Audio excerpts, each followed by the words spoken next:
Today I'm going to be showing you how to customize your dial settings for the Sony A7 IV.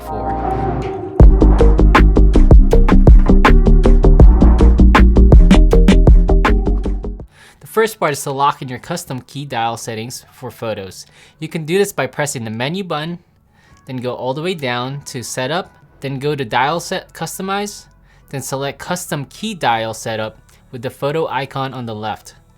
Select rear 1 settings and set the following buttons. For 1 or AEL button, I like to set this as my face eye subject select, which allows you to switch between human, animal, and bird autofocus. You can find this under the focus menu and menu number 3. For 2, I set it to default autofocus on button. And then for 3, I set it to white balance, which you can find under exposure color and menu number 5. And then for 4, I set this as my APS-C Super 35 mode, which allows you to zoom in by cropping into the image. You do lose resolution in the photo. You still have a usable image at 16 megapixels.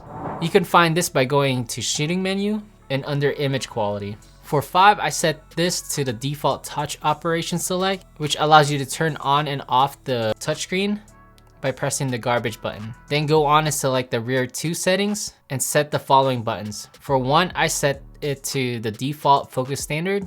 For 2, I set it to the grid line display select, which enables you to turn on and off the desired grid line type to better frame your shot. I like to use the rule of thirds. There's also square grid and diagonal plus square grid. You can select the desired grid line type by going into the shooting menu and then go down to the menu number 10 or shooting display and select grid line type. For 3, I set that to my drive mode, which you can find under shooting menu number 4. This allows you to quickly shoot between single shooting, high burst mode, self timer, and self timer continuous. For 4, I set this as my ISO control, which should be the default setting on the camera already. And for 5, I set this as my interval shooting, so I can quickly set up for time lapse shots.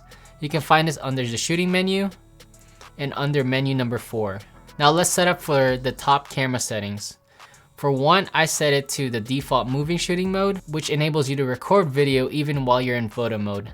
And for 2, or the C2 button, I set it to the focus area, which enables you to select either wide zone, center fix, single, and expand spot. If you have a G Master lens, you can customize your lens button here. However, I just like to keep this at default, which is the focus hold, since I often forget to utilize this button. And lastly, for the dial wheel, I use the following settings. For 1 and 2, I leave these as default for both my shutter and aperture control. For 3, I leave it as my exposure compensation. And for 4, which is the control wheel, I set it to my ISO control. This allows me to quickly scroll through the ISO setting fairly quickly. Now let's go into the video mode. Select the custom key dial set with the video camera icon and select rear 1 settings and set the following buttons. For 1, or the AEL button, I like it set to picture profile, which allows you to choose between shooting in log or standard picture profiles. For 2, or the AF on button, I set it to the focus mode, which allows you to quickly change from continuous focus and manual focus. For 3, or C1 button, I set it to white balance. For 4, or C3 button, I set it to APS-C Super 35, which allows you to zoom in by going Super 35 mode. You still retain the 4K resolution, so this comes in handy when you need to zoom in to your shots using the prime lenses. For 5, I set it to my default touch operation select button, and then go on select the rear 2 settings and set the following buttons. For 1, I set it to my audio record level, which you can find under the shooting menu and under audio recording or menu number 5. For 2, I set it to the grid line display select. For 3, I set it to peak and display select, which you can find under exposure menu and under peak and display.